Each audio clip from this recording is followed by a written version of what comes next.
Piece വാലിയും തണലും ചേർന്നൊരുക്കിയ neuro psychiatry and de addiction centre പ്രവർത്തനം ആരംഭിച്ചു. പീസ് വാലി ക്യാമ്പസിൽ നടന്ന ചടങ്ങിൽ Malabar group of companies chairman MP Ahmed centre ഉദ്ഘാടനം ചെയ്തു. ലോകോത്തര നിലവാരമുള്ള അത്യാധുനിക സൗകര്യങ്ങളുള്ള നിറമുള്ള ചുമരുകളുള്ള ഒരിടം.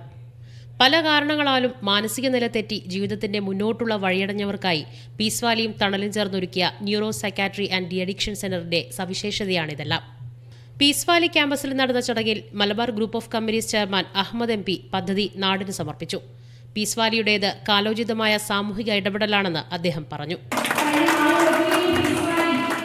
എല്ലാ തിരക്കും ആൾക്കാർ ദൈവത്തിൻ്റെ പ്രീതി പ്രതീക്ഷിച്ച് ഇവരുടെ നിന്ന് മറ്റൊന്നും പ്രതീക്ഷിക്കാതെ സമർപ്പണമാണ്. ഈ സമർപ്പണമാണ് ഇത്തരം സ്ഥാപനങ്ങളെ നമ്മുടെ കേരളത്തിൻ്റെ നാനാഭാഗങ്ങളിലും എല്ലാ ഭാഗത്തും ഉണ്ടായി വരുന്നുണ്ട്. അതിന് ഉള്ളിൻ്റെ ഉള്ളിൽ വിളിയാണ് ഇതൊക്കെ ചെയ്യണത്. അത് മനസ്സിന് സ്വന്തം സമാധാനം കിട്ടണമെങ്കിൽ നമുക്ക് മറ്റുള്ളവരെ സമാധാനം കൊടുക്കണം. അപ്പം നമുക്ക് സ്വന്തം സമാധാനം കിട്ടും. അതാണ് പീസ് വാലി എന്നൊരു പേരും അക്ഷരാർത്ഥത്തിൽ ശരിയാണ്. എല്ലാ രീതിയിലും വളരെ നന്നായിട്ട് വർക്ക് ചെയ്യുന്നുണ്ട്.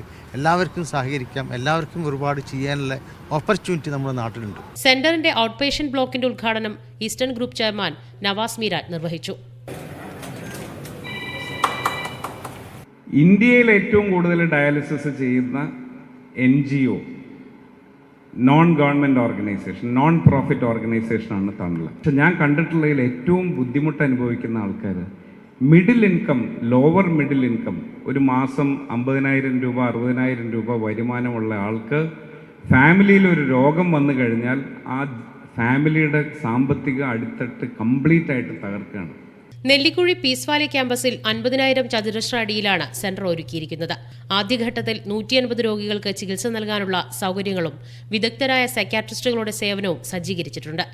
ഒരു സാധാരണ ഡി അഡിക്ഷൻ സെന്ററിനപ്പുറം ജീവിതത്തിൽ ഒറ്റപ്പെട്ടുവെന്ന തോന്നലിൽ കഴിയുന്നവർക്ക് ഒരു ആശ്രയം എന്ന ഉദ്ദേശത്തോടെയാണ് സെന്ററിന്റെ പ്രവർത്തനം.